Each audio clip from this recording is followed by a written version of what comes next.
June 1776. General Hugh spent weeks on a ship being brought over from Britain to lead the battle-hardened mixture of British and German soldiers, supported by the powerhouse of the British Navy, the strongest fighting force of any kind in the world. After weeks at sea, his destination is finally in sight. As the general, with a force of 32,000 under his command, has been given an easy task: take New York and fight the untrained volunteers that make up the ragtag American army. But this simple task will be the fight of his life, because this is the American War of Independence.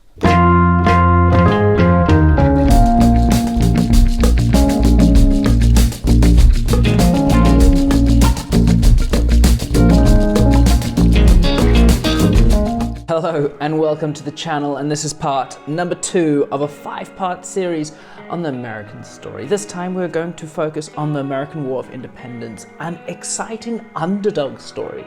Please don't forget to like, comment and subscribe. Now, let's get into this. The British campaign actually got off to a really great start. An American force had tried to go to Canada and capture Quebec in December 1775 and bring the Canadians onto their side to fight against the British, but they completely failed. Meanwhile, 8 months later, in August 1776, the British took the vital port city of New York with General Hugh. This port city would remain the British base for the rest of the war. The following year, in 1777, General Hugh expanded the British-held territories by taking the rebel capital of Philadelphia, forcing the Continental Congress to flee. It was just the dominant start that any fighting force would be hoping for. The British were in the lead. However, this great start wouldn't last for long.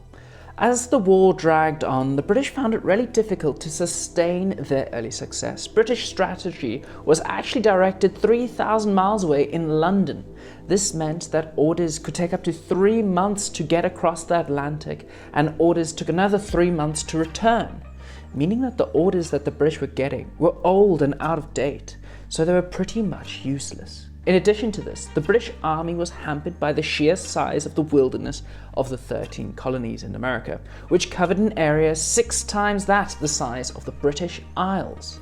This is where we see the Americans finding their very first success. They had set themselves up well back in June 1775.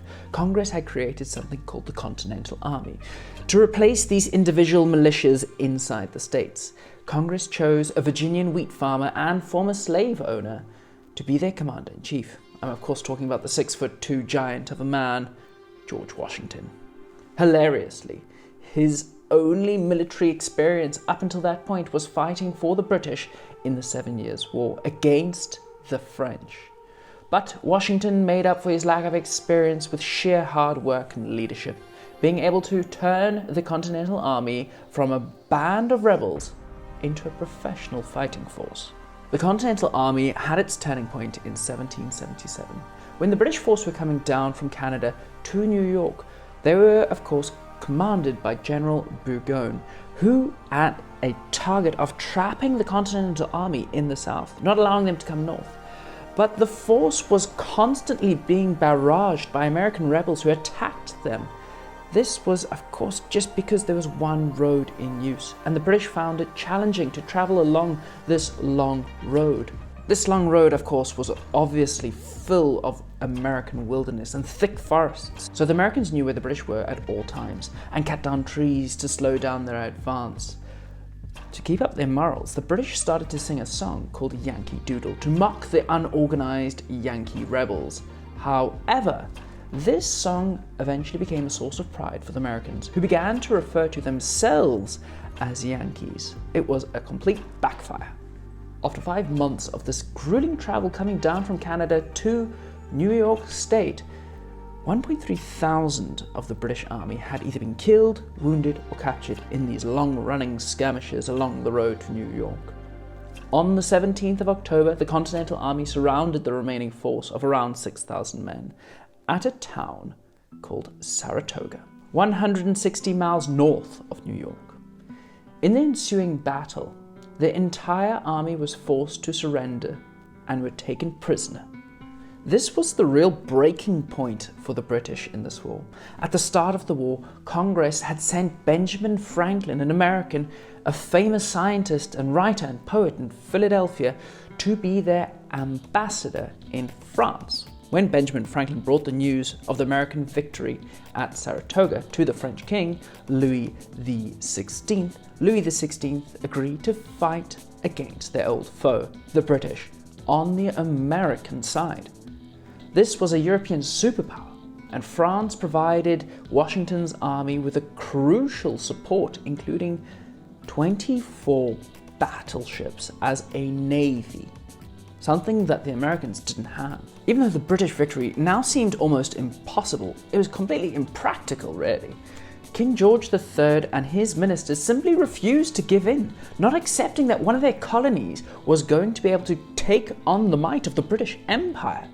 In 1780, the British changed their focus from the north to the southern colonies, where the lucrative cotton plantations were. And they sent an impressive British officer known as Lord Cornwallis, who successfully managed to take the land from the Americans and beat them in battle. Finally now, the British hopes were looking up. In response to Lord Cornwallis taking the American land, Washington abandoned his attempts to capture New York and took his army on an extremely daring march south. Washington trapped Cornwallis's army at the Virginia coast town of Yorktown and blockaded by the French Navy, preventing any British chances of escape. On the 17th of October, 1781, Lord Cornwallis was forced to surrender with his 7,500 troops taken prisoner. This was the straw that broke the camel's back, because in April 1782, British Parliament finally faced the facts. They had lost, and they had voted against the war continuing. They finally ended it and started bringing their troops home. The most powerful empire in the world had just been brought down to its knees by a band of rebel colonists. George III was utterly distraught, and the rest of the world looked on in disbelief. The men who had successfully steered the Americans towards independence and victory against the British, such as Thomas Jefferson, Benjamin Franklin, and George Washington, became known as the Founding Fathers. Their next job would be to decide how their new nation should be governed. James Madison, the son of a Virginian plantation owner, was given the challenging task of writing a series of laws establishing how politics in the US would function. This was known as the United States Constitution, and it was approved by Congress in June 1788. The man who was enforced to hold up the Constitution was the very first president of the United States, the 6'2" George Washington. The following year, Congress approved the construction of a new capital city, named after the man himself, Washington, D.C. But this Constitution that George Washington had to protect promised liberty to all Americans. After all, this is the home of the free and the land of the brave. But one group was missing from this vision: the 700,000 African American slaves who had suffered the grueling inhumanity that was the transatlantic slave trade. Our next video is going to focus on that. So please join us then when we see the horrific story that plays out. Thank you so much for watching. I really hope that you enjoyed that and that you learned something. The more you know.